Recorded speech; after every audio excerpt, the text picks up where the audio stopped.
In this video, let's look into Pritzker winners / famous architects and their notable works, part 1. For your reference, we are looking into one of the questions appeared in JEE B.arch 2024. That is, who among the following architects has not won the Pritzker prize till 2019? So by the end of this video and part 2, you'll be able to answer this question, as every year JEE B.arch and NATA includes questions about architects and their notable works compulsorily. So stick around till the end. Starting with the Pritzker Architecture Prize is one of the most prestigious award in the field of architecture, referred to as the Nobel Prize of Architecture, established in 1979. The first ever Pritzker Award winner was Phillips Johnson, 1979. A pioneer of modern architecture, Johnson's glass house in Connecticut exemplifies minimalistic design and transparency. He played a pivotal role in introducing the international style to America. And here are some of his notable works. You can pause and have a look.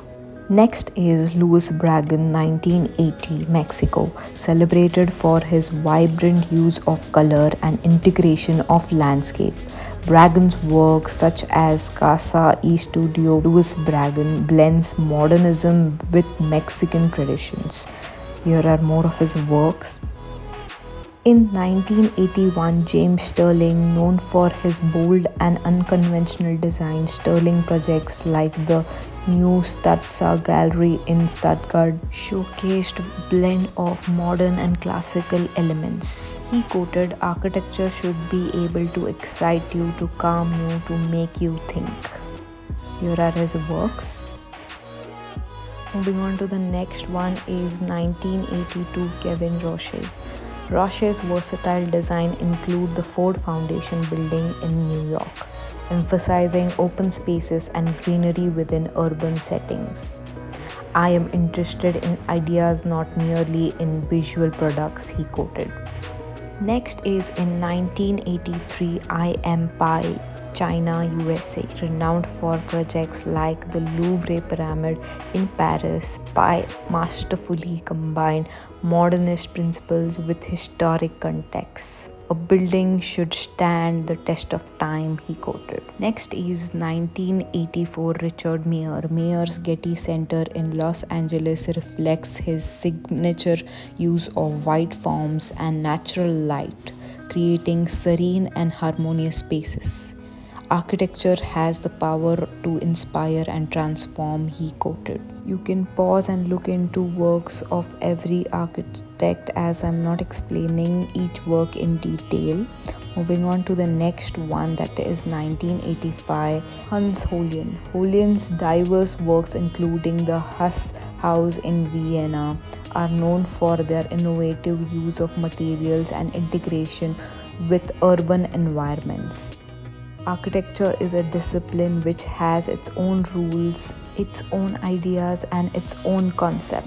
So if you're still here, you are a dedicated future architect. To learn more in detail, send us a DM on this Instagram account to enroll in our online workshops and classes. Next is 1986, Gottfried Baum, Germany. Baum's expressive use of concrete is evident in structures like the Pilgrimage Church, blending modernism with sculptural forms.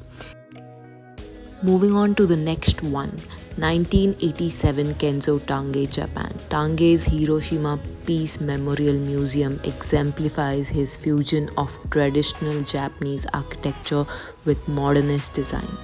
He quoted, "Architecture must have something that appeals to the human heart." Here are some of his works. Moving on to the next architect. At the 10th place in 1988, there are two of them, Oscar Niemeyer and Jordan Bonfaf.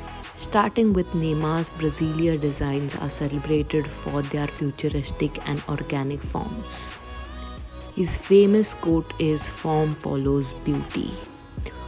Here are some of his works. Moving on to the same year is Schaff's Liver House in New York is a hallmark of international style. He quotes, "Architecture is a social work."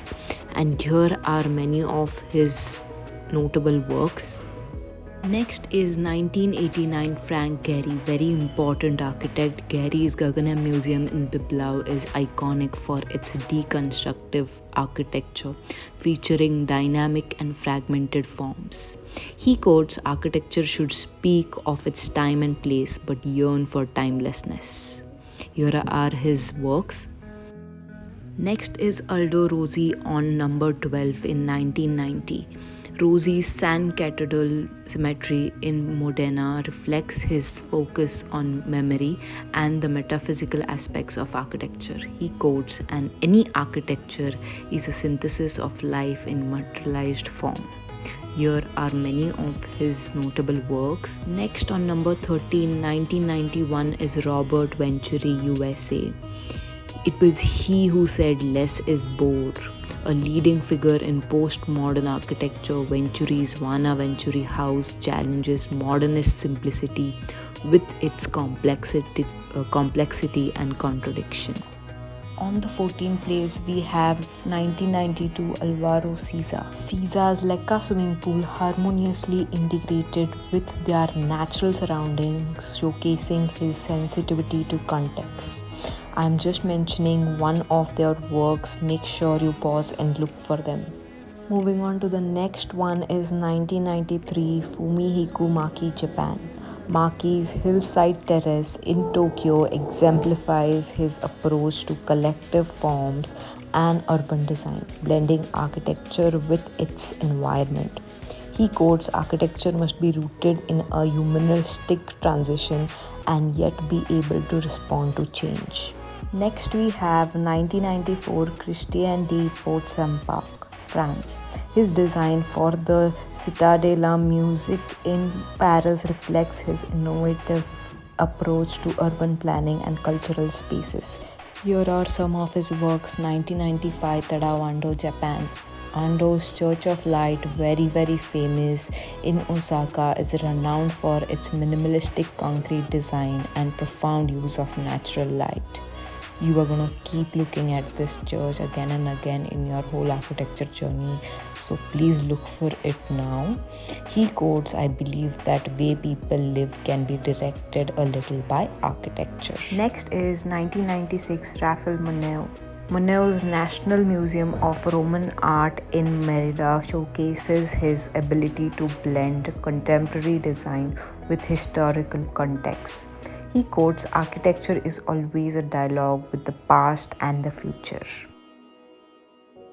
Next is 1997 Severi Fern, Norway. Fern's Norwegian pavilion at the Venice Biennale is celebrated for its poetic use of materials and connection with nature. Here are some of the important works. Moving on to the next one is 1998 Renzo Piano. Piano Center Pompidou in Paris, co-designed with Richard Rogers, is noted for its inside-out architectural style and flexibility. Quote, "One of the greatest beauties of architecture is that each time it is like life starting all over again."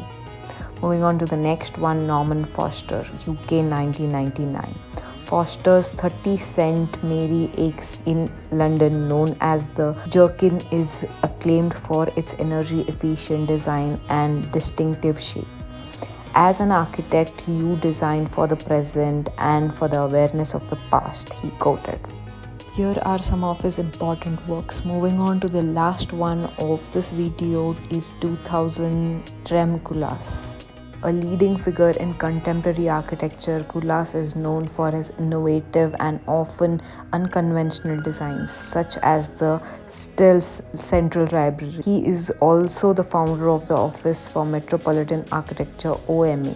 He quoted, "Architecture is a dangerous mix of power and importance." Here we come to the end of part 1. Until then, you can check out this video from the description box. See you next time.